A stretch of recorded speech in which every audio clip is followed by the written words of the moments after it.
नमस्कार, स्वागत है आपका हिमाचल न्यूज़ एंड अपडेट्स में। तो चलिए शुरू करते हैं आज की कुछ बड़ी खबरें।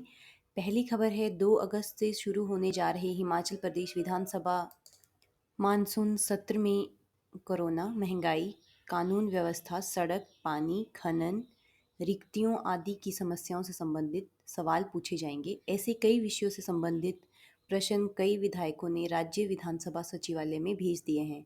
अब तक सचिवालय को 421 सवाल पहुंच चुके हैं।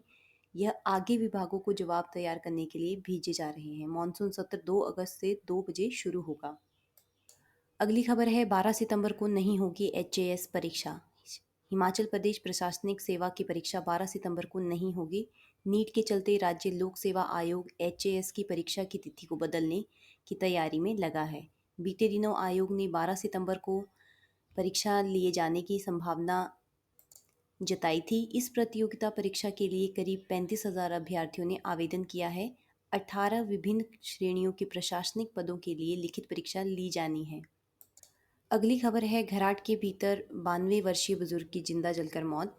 हिमाचल प्रदेश के सिरमौर जिले के उपमंडल शिलाई में कमरऊ पंचायत के 92 वर्षीय बुजुर्ग की जिंदा जलकर मौत हो गई। जानकारी के मुताबिक कमरऊ पंचायत के खजियार निवासी नंदाराम साथ लगते घराट में चारपाई पर सोए थे। इसी बीच अचानक घराट में आग लगने से वृद्ध की जिंदा जलकर मौत हो गई। गांव का युवक सुबह घराट के पास पहुंचा तो देखा कि घराट के अंदर से धुआं निकल रहा है। भीतर जाकर देखा तो बुजुर्ग चारपाई पर बुरी तरह से झुलस रहे थे, जिसकी मौत हो चुकी थी। बताया जा रहा है कि घराट के भीतर मच्छर भगाने के लिए अंगीठी जलाई गई थी। रात के समय अंगीठी ने आग पकड़ ली, जिसके चलते ये हादसा हुआ। कानूनगो आत्माराम शर्मा ने बताया कि मृतक के परिजनों को 10,000 रुपए की फौरी राहत प्रदान की गई है। अगली खबर कोविड अपडेट को लेकर है। हिमाचल प्रदेश में बुधवार को एक और कोरोना पॉजिटिव की मौत हो गई। बिलासपुर में एक संक्रमित व्यक्ति ने दम तोड़ दिया।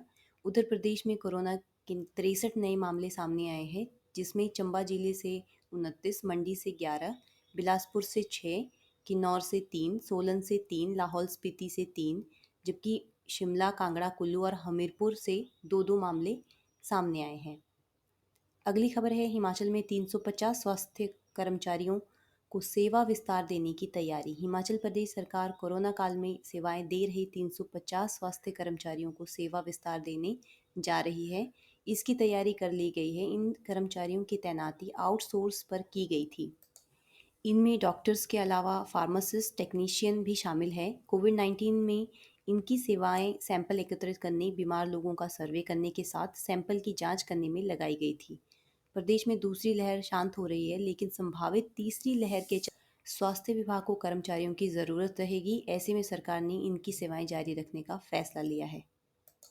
अगली खबर है हिमाचल प्रदेश में संशोधित मोटर वाहन अधिनियम के नए प्रावधानों को लागू किया गया है। इसमें बिना टिकट के बस की छत पर सामान रखने की भी मोटर वाहन अधिनियम में 30,000 रुपये तक का जुर्माना का प्रावधान किया गया है। सरकार ने मोटर वाहन अधिनियम के तहत संशोधित जुर्माने पर और कंपाउंडिंग लिमिट के संबंध में अधिसूचना जारी की है। अधिसूचना के अनुसार निजी वाहनों में 12 से ज़्यादा सीटर वाले कॉन्ट्रैक्ट कैरेज, स्टेज कैरेज, निजी वाहनों और स्कूल बस में सीट बेल्ट पर जुर्माने का नियम लागू नहीं होगा। नए मोटर वाहन नियम में अगर एम्बुलेंस को पास नहीं दिया तो 15,000 तक का जुर्माना लगेगा। अगली खबर है हिमाचल प्रदेश के सिरमौर जिले के संघाड़ उपमंडल के सांगना गांव की मिड डे मील वर्कर ने पीएम मोदी को पत्र लिखकर अपना दुखड़ा सुनाया। पत्र में mid day meal worker Urmila Rawat ने कहा कि पिछले 16 साल से दोपहर भोजन योजना में सेवाएं दे रही हूँ। महज 87 रुपये प्रतिदिन के हिसाब से उनकी सेवा का भुगतान किया जा रहा है। प्रधानमंत्री बताएं कि महंगाई के इस दौर में क्या 87 रुपये से कोई अपने पूरे परिवार का पालन पोषण कर सकता है, जबकि इस राशि में बाजार में रिफाइंड भी नहीं मिल पाता है।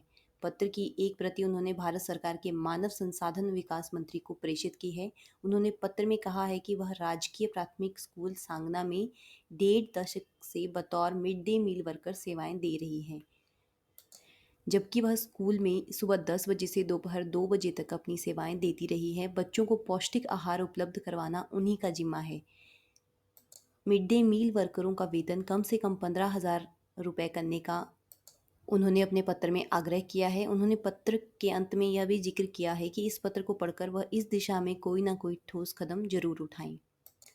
अगली खबर है जिला किन्नौर की सांगला तहसील के अंतर्गत खरोगला नाले में गत सोमवार को अचानक बाढ़ आ गई। हालांकि इस बाढ़ से किसी तरह का कोई जानी नुकसान नहीं हुआ है, परंतु जल स्तर काफ़ी बढ़ने से नाले के आसपास स्थानीय लोगों के सेब बगीचों को काफ़ी नुकसान पहुंचा है। नाले में बाढ़ की सूचना मिलते ही राजस्व विभाग नुकसान का आकलन करने के लिए मौके पर रवाना हुआ। हालांकि सुबह बुधवार पानी का जल स्तर कम हुआ है, परंतु फिर भी लोगों में भय का माहौल है। वहीं प्रशासन द्वारा पर्यटकों व स्थानीय लोगों से नदी नालों के समीप ना जाने की अपील की गई है। तो ये थी आज की कुछ बड़ी खबरें।